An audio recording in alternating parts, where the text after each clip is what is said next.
દર્શક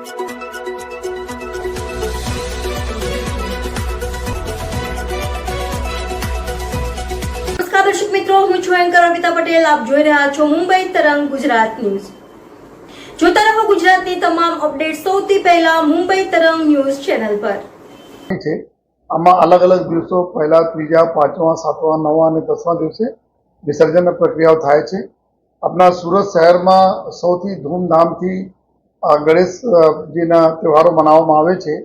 ત્યારે લગભગ નાની મોટી મૂર્તિઓ બધા મળીને કુલ 1 લાખ જેટલા મૂર્તિઓ ના સ્થાપના કરવામાં આવે છે. જેમાં ઘરોમાં, સોસાયટીમાં બહાર જાહેર જગ્યાઓ ઉપર અલગ અલગ પંડાળોમાં એના સજાવટ કરીને ભગવાનની સ્થાપના કરવામાં આવે છે.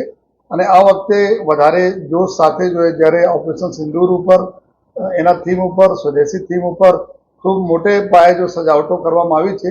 તો લોકોનો બી ઘણી દર્શનાર્થી જેટલા છે, ઘણી મોટી સંખ્યામાં અત્યારે દર્શન માટે જાય છે. તો સમગ્ર વ્યવસ્થા ખૂબ સારી રીતે ચાલે એના માટે છેલ્લા 3 માસથી તૈયારીઓ કરવામાં આવતી હતી. તંત્ર અલગ અલગ તંત્ર આમાં સામેલ છે.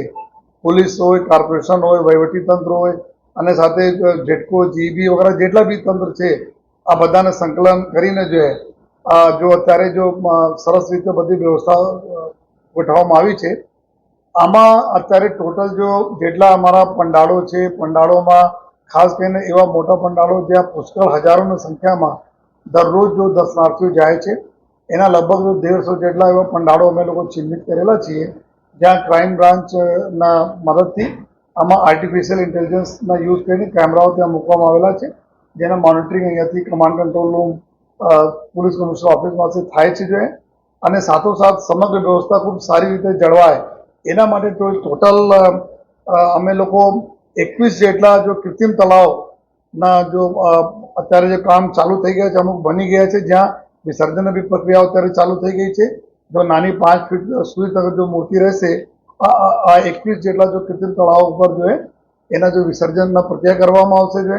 અને સાથોસાથ 3 અમારા ઓવારા છે, જેમાં એક હજીરાના દરિયા છે અને બીજા ડુમ્મસના છે અને ત્રીજા મગદલ્લા, જ્યાં મોટી મૂર્તિઓ ત્યાં લઈ જવામાં આવશે અને એના વિસર્જનના પ્રક્રિયા થશે. એના માટે અમે લોકો 14 જેટલા મોટી ક્રેનો લગાવી છે અને હોડી, અલગ અલગ હોડીઓ છે, જેનાથી ટાઈમલી આપણા પૂરા સમગ્ર પ્રક્રિયા પૂર્ણ કરવામાં આવે.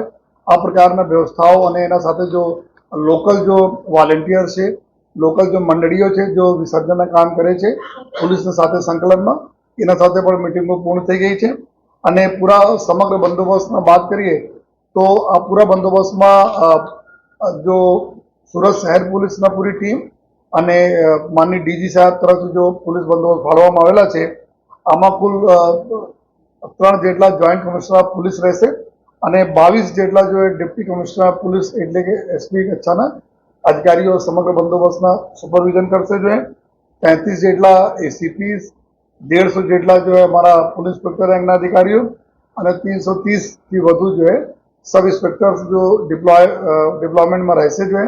અને એના સાથે પૂરા વાત કરીએ તો પોલીસ, હોમગાર્ડ અને ટીઆરબી, આ બધાનો તમામ ટ્રાફિકના વ્યવસ્થાથી લઈને આપણા ત્યાં દરરોજના જેટલા બી આપણા પંડાળો છે એના સુરક્ષા વ્યવસ્થા, પેટ્રોલિંગની સુરક્ષા વ્યવસ્થા, આ બધા વાત કરીએ તો ટોટલ કરીબ 12,500 જેટલા ટોટલ પોલીસ, હોમગાર્ડ અને ટીઆરબી ના જવાનો ડિપ્લોય રહેશે. અને એની મદદમાં total 12 company state reserve police એસઆરપીના અમારી 12 કંપનીઓ છે, આશરે 1000 જેટલા એસઆરપીના જવાનો થયા. અને સાથોસાથ મદદમાં એક કંપની રેપિડ એક્શન ફોર્સની અને એક કંપની મહિલા પૂરી કંપની સીઆરપીએફ ની મહિલા કંપની બી આપણે મદદમાં આવી છે. અત્યારે આના અલગ અલગ વિસ્તારોમાં અમે લોકો એરિયા ડોમિનેશન અને પેટ્રોલિંગના કામ એનાથી કરીએ છીએ. પૂરા એના સાથોસાથ આ મેન પાવરના સપ્લિમેન્ટ કરવા માટે અને પૂરી વ્યવસ્થા સારી રીતે થાય, કોઈ પણ પ્રકારના અડચણ પૂરી વ્યવસ્થામાં નહીં ઊભા થાય, એના માટે અલગ અલગ અમારા વિસર્જનનો રૂટથી લઈને અત્યારે અમારા ગણપતિજીની સ્થાપના છે, 450 જેટલા ધાબા પોઈન્ટ અમે લોકો આઈડેન્ટિફાઈ કરેલા છીએ. ત્યાં ઉપર પોલીસનો બંદોબસ્ત રહેવાના છે.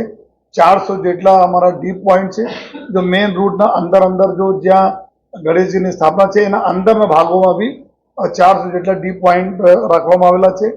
અમારા 20 જેટલા લગભગ ડ્રોન કેમેરાઓ જો પોલીસ પાસે સુરત સિટી પાસે છે એના અમે ઉપયોગ કરીએ છીએ. જો 125 જેટલા અમારા વિડીયો કેમેરા આ રહેશે. એના સિવાય જો 900 બોડી વાળા કેમેરા છે જો પોલીસના જવાનો અધિકારીઓ આપણે યુનિફોર્મ ઉપર લગાવીને તમામ ચીજોનું રેકોર્ડિંગ અને લાઈવ ટેલિકાસ્ટ આપણે કંટ્રોલ રૂમ એના થતા રહેવાના છે. આ સિવાય 2000થી વધુ અમારા સીસીટીવી જો કેમેરાના નેટવર્ક છે પોલીસ અને મહાનગરપાલિકાના એના જો ફીડ અમારે કમાન્ડ કંટ્રોલ રૂમ રહે છે એનીથી સમગ્ર જો પૂરા શહેરના મોનિટરિંગ અત્યારે ચાલુ છે. જો અને આ જ પ્રકાર જો ક્રાઇમ બ્રાન્ચ, એસઓજી અને અન્ય જો અમારી બ્રાન્ચો છે એના કુલ અમે લોકો 10 જો ટીમો ક્રાઇમ બ્રાન્ચને બનાવવામાં આવી છે અને જે લગભગ 10 જેટલી ટીમો એસઓજી અને અન્ય ટીમો બનાવી આવી છે જે સંવેદનશીલ વિસ્તારોમાં આ લોકોના ડ્યુટી વહેંચણી કરવામાં આવી છે. જે આ લોકો રાતના 3-4 વાગે તક જબ તક સમગ્ર પબ્લિક જતી નહીં રહે તબ તક આ લોકો પેટ્રોલિંગમાં રહે છે અને એવા તથ્યો જેના ઉપર જો ભૂતકાળમાં આ પ્રકારના કૃત્યો કરેલા છે એના ઉપર જો કાર્યવાહી કરે છે અને અત્યાર સુધી 750 જેટલા લોકોના જો એન્ટી સોશિયલ લોકો છે એના ઉપર કાયદેસર પગલાઓ પણ લેવામાં આવેલા છે. તો ક્રાઇમ બ્રાન્ચ એસઓજીના ટીમો આ જેટલા બી અમારા ખાસ કરીને જો કોર્ટ વિસ્તાર જેના બોલીએ છીએ સલાબતપુરા, મૈદરપુરા, ચોક બજાર, અઠવા અને લાલગેટ પોલીસ સ્ટેશન અને મૈદરપુરા આ બધા વિસ્તારો ઉપર અને લિંબાયત એવા વિસ્તારો ઉપર આ વધારે આ ટીમો અમારા કેન્દ્રિત રહે છે. આ સિવાય ટોટલ અમારે પાસે 350 4 વ્હીલર વ્હીકલ છે અને લગભગ જો 500થી વધુ અમારા મોટરસાઇકલ છે. આ બધા પેટ્રોલિંગમાં ઉપયોગ થાય છે. દરરોજ જબ તક લોકો દર્શન કરીને ઘર નહીં જતા રહે તબ તક આ અમારી ટીમો જો ત્યાં દરરોજ એની વ્યવસ્થા જાળવે છે અને આ વ્યવસ્થા અમારી પૂરી વિસર્જનના દિવસ તક રહેશે. જાય આ સિવાય અન્ય જો અમારા ટેકનિકલ જો ચીજો છે એના ઉપર જે ક્યાં ક્યાં વોચ રાખવાના છે આ પ્રકારની કામગીરી ચાલુ છે. સોશિયલ મીડિયા ઉપર પૂરી અમારી જો સાયબર ક્રાઇમની ટીમ છે આ વોચ રાખી રહી છે. કોઈ વાંધાજનક પોસ્ટ કોઈ ન ફેલાવે આપના થકી બધાને અપીલ કરવા માંગી છે. કોઈ પણ પ્રકારના કોઈ ખોટા ર્યુમર ઉપર ધ્યાન નહીં આપે. કોઈ પણ પ્રકારના જૂના વિડીયો હોય સોશિયલ મીડિયા પોસ્ટ એના ઉપર જો પોલીસ તાત્કાલિક અમે લોકો ક્રાઇમ બ્રાન્ચની જવાબદારી છે કે કાર્યવાહી કરવા માટે જેથી કોઈ પણ પ્રકારના એવા બાતો આવે તો તાત્કાલિક પોલીસને જાણ કરે જોઈએ. અને ટોટલ અત્યારે આ સમય દરમિયાન જો ઈદના બી તહેવાર છે 5 તારીખના રોજ અને ઈદના જુલુસ બી મોટા પાયે આપણા સુરત શહેરમાં નીકળે છે. તો તમામ જો મુસ્લિમ ભાઈઓ સાથે જો ચર્ચાઓ થઈ ઈદ કમિટી સાથે ચર્ચા થયા પછી આ ઈદ કમિટીઓએ નક્કી કરેલા છે કે 7 સપ્ટેમ્બરના રોજ એટલે ગણપતિજીના વિસર્જન 6 સપ્ટેમ્બર છે એના એક દિવસ પછી 7 સપ્ટેમ્બરના રોજ જુલુસ નીકળશે જોઈએ ઈદમાં જેથી ગણપતિ તહેવારમાં કોઈ પણ પ્રકારના કોઈ તકલીફ યા કોઈ પણ પ્રકારના જુલુસ વગેરે બીચમાં કોઈ આવશે નહીં અને પહેલે સંપૂર્ણ પ્રક્રિયા ભગવાન શ્રીજીના જો પૂર્ણ થયા પછી આપણા જો ઈદના પ્રોસેસર નીકળશે.